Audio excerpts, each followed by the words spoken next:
ಈ national defence academy exam -2025 general ability question paper ಪ್ರಶ್ನೆ 57 the constitution 73 amendment act provides for 1. An elaborate system of establishing municipal self-government 2.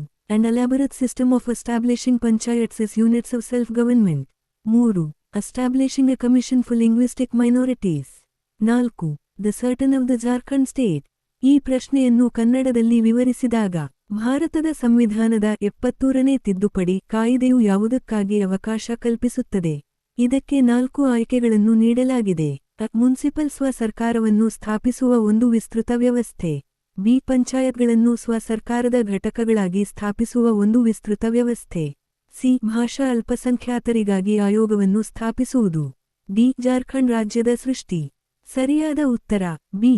ಅದರ ವಿವರಣೆ ಈ ಕೆಳಗಿನಂತೆ ಇರುತ್ತದೆ. ಭಾರತದ ಸಂವಿಧಾನದ 73ನೇ ತಿದ್ದುಪಡಿ ಕಾಯಿದೆ 1992 the constitution 73rd amendment act 1992 ಇದು ಭಾರತದಲ್ಲಿ ಗ್ರಾಮೀಣ ಸ್ಥಳೀಯ ಸ್ವಸರ್ಕಾರಕ್ಕೆ ರೂರಲ್ ಲೋಕಲ್ ಸೆಲ್ಫ್ ಗವರ್ನ್ಮೆಂಟ್ ಸಂಬಂಧಿಸಿದೆ. ಈ ಕಾಯಿದೆಯನ್ನು ಪಂಚಾಯತ್ ರಾಜ್ ಸಂಸ್ಥೆಗಳಿಗೆ ಪಂಚಾಯತಿ ರಾಜ್ ಇನ್ಸ್ಟಿಟ್ಯೂಷನ್ಸ್ ಸಾಂವಿಧಾನಿಕ ಸ್ಥಾನಮಾನ ಮತ್ತು ರಕ್ಷಣೆಯನ್ನು ನೀಡಲು ಜಾರಿಗೆ ತರಲಾಯಿತು. 73ನೇ ತಿದ್ದುಪಡಿಯ ಪ್ರಮುಖಾಂಶಗಳು. ಸಾಂವಿಧಾನಿಕ ಸ್ಥಾನಮಾನ ಕಾನ್ಸ್ಟಿಟ್ಯೂಷನಲ್ ಸ್ಟೇಟಸ್. ಇದು ಪಂಚಾಯತ್ಗಳಿಗೆ ಸಾಂವಿಧಾನಿಕ ಮಾನ್ಯತೆಯನ್ನು ನೀಡಿತು ಮತ್ತು ಅವುಗಳನ್ನು ಸಂವಿಧಾನದ ಭಾಗ 9 ದಿ ಪಂಚಾಯತ್ಸ್ ಮತ್ತು 11ನೇ ಶೆಡ್ಯೂಲ್ 11 ಶೆಡ್ಯೂಲ್ ಅಡಿಯಲ್ಲಿ ತರಲಾಯಿತು. ಸ್ವಸರ್ಕಾರದ ಘಟಕಗಳು ಯೂನಿಟ್ಸ್ ಆಫ್ ಸೆಲ್ಫ್ ಗವರ್ನ್ಮೆಂಟ್. ಇದರ ಮುಖ್ಯ ಉದ್ದೇಶವೆಂದರೆ ಪಂಚಾಯತ್ಗಳನ್ನು ಪ್ರಜಾಪ್ರಭುತ್ವದ ಆಡಳಿತವನ್ನು ತಳಮಟ್ಟಕ್ಕೆ ಕೊಂಡೊಯ್ಯಲು ಸ್ವಸರ್ಕಾರದ ಘಟಕಗಳಾಗಿ ಯೂನಿಟ್ಸ್ ಆಫ್ ಸೆಲ್ಫ್ ಗವರ್ನ್ಮೆಂಟ್ ಸ್ಥಾಪಿಸುವುದು.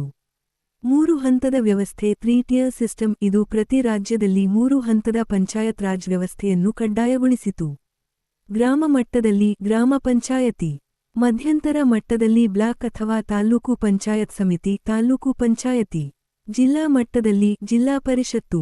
ನಿಯಮಿತ ಚುನಾವಣೆಗಳು ರೆಗ್ಯುಲರ್ ಎಲೆಕ್ಷನ್ಸ್. ಪ್ರತಿ 5 ವರ್ಷಗಳಿಗೊಮ್ಮೆ ಕಡ್ಡಾಯವಾಗಿ ಚುನಾವಣೆ ನಡೆಸಲು ಅವಕಾಶ ಕಲ್ಪಿಸಿತು. ಮೀಸಲಾತಿ ರಿಸರ್ವೇಷನ್.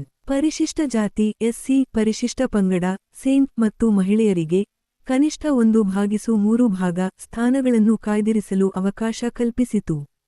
ಉಳಿದ ಆಯ್ಕೆಗಳನ್ನು ನಾವು ನೋಡಿದಾಗ ಆಯ್ಕೆ 1 ಮುನ್ಸಿಪಲ್ ಸ್ವಸರ್ಕಾರ.